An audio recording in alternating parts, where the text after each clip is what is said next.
Welcome to another Videozone. Here we are in the conference room of our new facility. I hope you guys enjoyed Puppet Master 4. You know, we shot 4 and 5 together, so in about 5-6 months from now, you'll be seeing part 5. Puppet Master actually started the whole Full Moon label back in 1988. The Puppet Master was the first Full Moon picture we shot. And it's amazing to think here we are 5 years later. We've got the Puppet Master series and the Trancers series and the Subspecies series. And then there's the Moonbeam label with Prehysteria and Remote and Dragon World. You know, Prehysteria did incredibly well. It just shows that there are a lot of fans out there for, you know, for fantasy pictures that are also good for kids and families. You know, we're making Prehysteria 2 and 3. I can't imagine what else we could be doing here between Full Moon and Moonbeam and all the projects. And of course, I'll look forward to seeing you all in the next edition of the Videozone.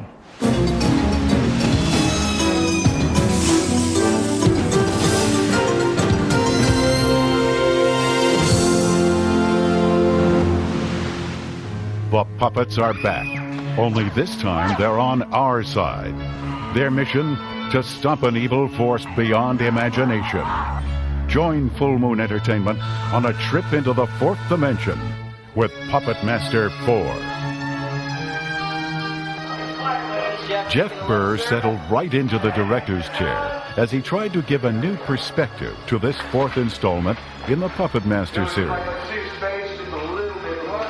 It's David Schmoller, David Allen, David Dakota, and now Jeff Burr. You know things are going to be different right away. The director's not named David. Action! So it is tough to do a sequel, but at the same time, at least this one is, it's more of a continuing adventures of, as opposed to a true sequel. Maybe that's the formula Toulon wrote about. Wait a minute, how can Liquid animate these guys?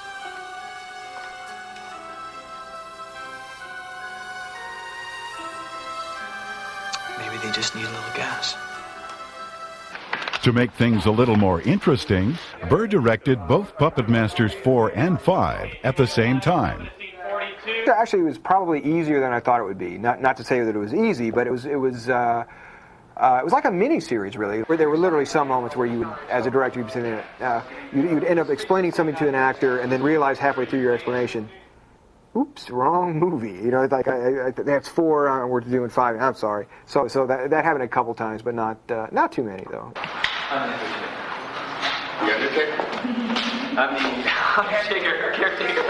However, Gordon Curry, who plays the cyberpunk puppet leader Rick, had a different opinion. Puppet Master. To shoot the 2 movies at the same time is also a challenge, because this movie, it moves so quickly and so much has happened, and something's just happened right before and something's just about, I mean, you don't know what, so, and when you're doing part 4 and then boom, I do a wardrobe change, come back, and they're already lit for part 5 and coming in, and yes, it's very difficult. Okay guys, we're changing shirts, putting the bloody shirt on here.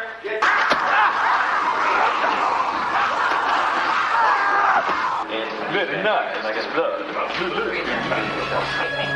For Chandra West, who plays Rick's girlfriend Susie, working on Puppet Master 4 and 5 was a welcome change of pace. The fact that she's sweet, and I have played before in the last 2 films I did sort of bitchy characters, and so it's a nice change to be on the other end of it. I like the fact that it's kind of a wholesome horror movie, you know, no sex, not a lot of swearing, and it's cute, and yeah, so I think people will like it. You guys play macho, taking Lauren into your room. Wait, Susie! Women. Things weren't so amusing for Jason, whose character Cameron gets killed by one of the little monsters. I think they needed to go to another dimension to bring in somebody strong enough to kill Cameron. That's what they had to do. Because he's such a strong character. Somebody pinch me. Akin? The evil totems are sent forth by their demon lord Sutek, who rules the fourth dimension from a huge set created just for him. Again, that lends another dimension to the movie, because you've never seen, it's like a a whole new puppet master experience here, because you've got this nebulous underworld with this evil lord and the totems. To light it, of course, it took a long time, but it was worth it. It's one of those occasions where I wish you viewers out there could see it on the big screen, because it looks great. The immense set was designed by production designer Milo, and its ruler was created by Wayne Toff of Alchemy FX. Excellent. It was pretty free reign because it's very vaguely described in the script as being the king of the fourth dimension. He controls the secret of the puppets. So that's all we really had to go on. So we just came up with anything that looked kind of evil and royal looking. So he's really tall and broad shoulders and strong. And he's made out of several different materials. The head and hands are foam latex because they have moving parts and it needs to be really pliable. Although the Sutek character appears to be a costume, it is actually based on a Japanese-style rod puppet that is strapped to the performer, Jake McKinnon. My feet are inside of its feet. The calves are attached to my calves, the waist, the chest, and the head. So basically, whatever I do, it does also. This is a fiberglass skull cap. It was made off of a mold of my head, so it fits like a glove. And on this aluminum part here, there's a hinge with a rod that goes to the bottom of the monster's head. So when I move, the monster's head moves with me. I'm looking out of the monster's rib cage. There's a skull pendant with holes where the eyes are. I look through the skull's eyes. I can't see very well, but I just have to rehearse every shot. Sutek, I'm getting some arm movement there. To help fight the new evil foes, the puppets add reinforcements with the latest puppet, Decapitron. In the script, it's basically it's described as Andre Toulon's unfinished masterpiece, and it was a resurrection scene right out of Frankenstein. It's really fun. The puppets gather around and rescue Decapitron and attach wires to a lightning rod and get him juiced up like that. And it's actually really very, very cool scene. This is Charlie Band's newest idea. This is Decapitron. This is the newest puppet, and this is a great puppet, but it has, the thing about it has 3 different heads. But this head here, this is for morphing. And what that means is they're going to use computer effects to make this head come to life. Is that you can see, it looks like metal, but it squeezes like rubber. And it's a special material that we've put together that comes up. Okay, that's the first head. Now a second head is called the weapons head. And this weapons head is able to fire machine guns from the side to side. Move the side to side, Connie. Or, if that's not enough, it also has electrical bolts that each one of these terminals feed this large electrical ball, which then shoots a bolt of electricity.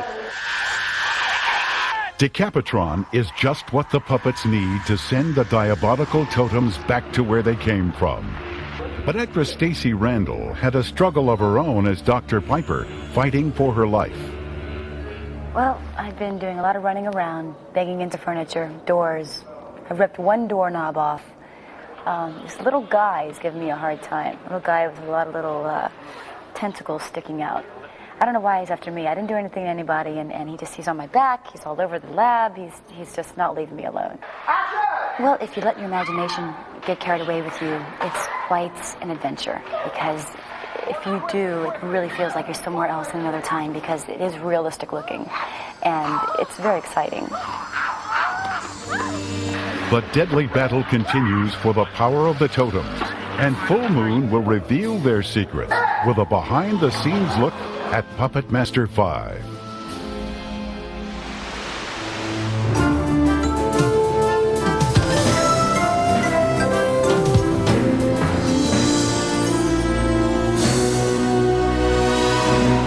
Charlie had this picture of 3 flying shrunken heads, kind of superheroes.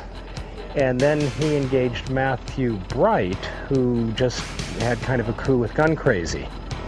And Matthew fleshed it into a story roughly inspired by Dead End with Humphrey Bogart and the East Side Kids, Goodfellas, and Treasure Island, Huck Finn. No, I've never worked with shrunken heads before, but they have a full-time shrunken head department here. Mike Peake, David Allen. So we have puppets, robotics, and then kind of, the full array of the Hollywood wizardry. That's another thing about Full Moon. In some areas, I mean, they haven't given me a fortune to work with, but they have all these great people that work for the company all the time, so I've actually been given quite a lot of resources that I normally wouldn't get on this type of a budget. So we've got kind of a top author, a top cinematographer, a great cast. My brother, along with Richard Band, who's another family member of the bands, will be doing the music. Danny and Richard are working together. Danny's been a big fan of Richard back before Danny was doing movies, by the way. So a lot of great musical backup here. I founded Oingo Boingo eons ago, and I'm a musician myself, and I periodically do a rock video. They're doing an album now, and they tour once or twice a year, and they'll sell some stadiums out. And No One Lives Forever is what we've kind of cut our grand finale to.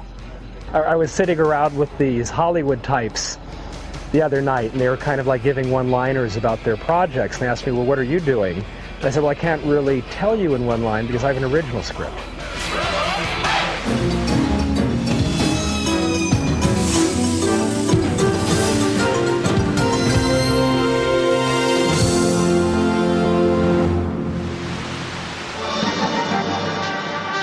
Jack Deth has made the future safe for humanity.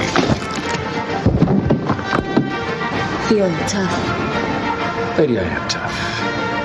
He's back, hunting through history for a new breed of Trancer. Jack, you all right? What's going on? Where is he? We've lost telemetry. He could be anywhere. Something tells me I'm not in Kansas. Swell. He's in a dimension of terror. A Trancer. Whose meat are you? I'm nobody's meat. I'm Jack Deth, and you're coming with me.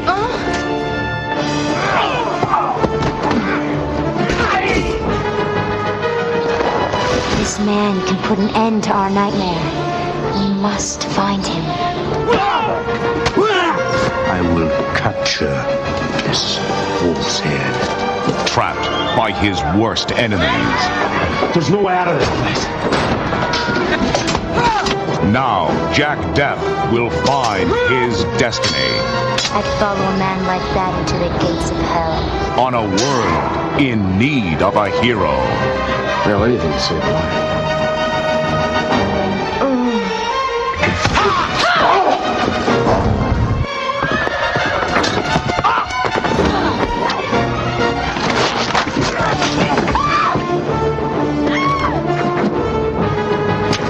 You're knocking at Death's door, and I got the goddamn key. Death's Door, Trancers 4.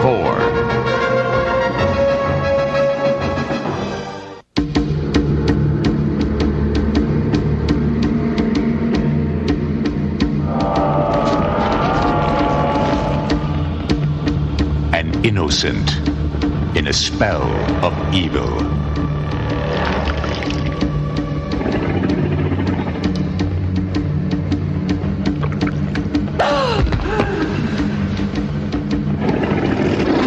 You can't destroy me, Michelle.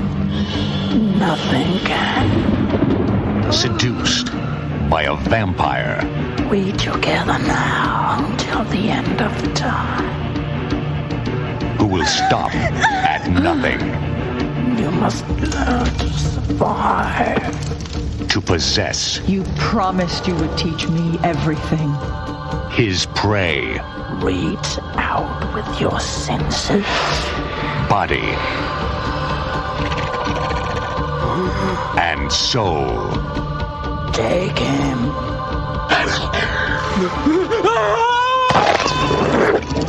They're vampires, Mel. Vampires, Marin.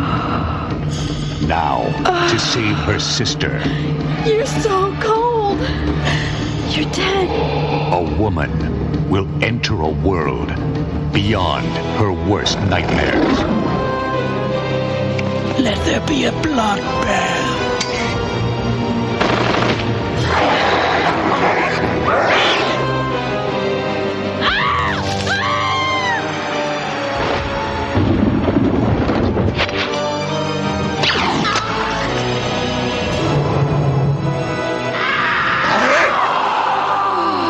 There is no love between the living and the dead.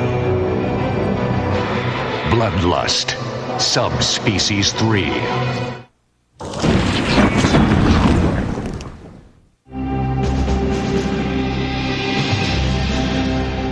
In the ruins of the Soviet Union. Scientists have built the ultimate war machine. A mandroid, piloted by a human soul, capable of destruction beyond imagination.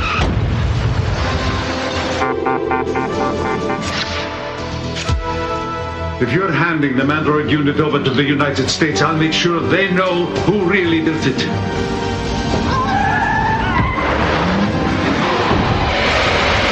had to be Drago. He's the only one who knows about the Supercon program, and now he has it all. Right now, it is in your best interest to give the formula to me.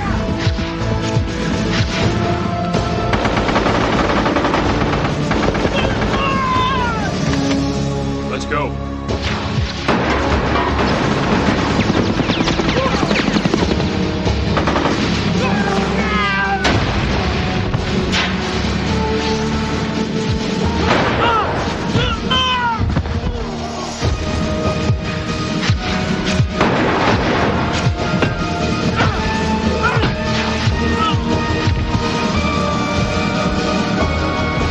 Mr. American Scientist, end of the road. Mandroid, its power is in your hands.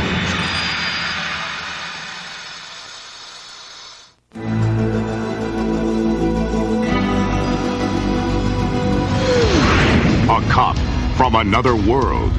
What's the matter? You never seen a cop before? And a nurse shrunk by aliens. Just the thing to drive G.I. Joe insane. Will you get the hell out of here? Are teaming up with a big partner. She's a cop in trouble. For some deadly fun and games. Toys that come to life and kill people to help a demon from hell? Jesus Christ! Not quite, Lush. You can go where those toys go. You're the perfect size to help me kick their butts. Let's start up the entertainment, boys. And this time... This is that one of the ass kicking. Get the hell away from me! They're picking on someone their own size. Gosh, guys, this is the best bachelor party a guy could ever ask for.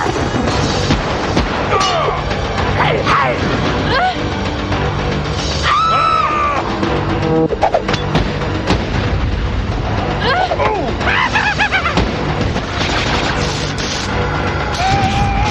Tim Thomerson, Tracy Scoggins, and Melissa Baer.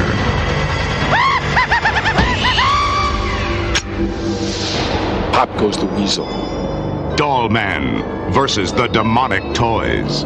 You'll love it. It's really gonna tear you up.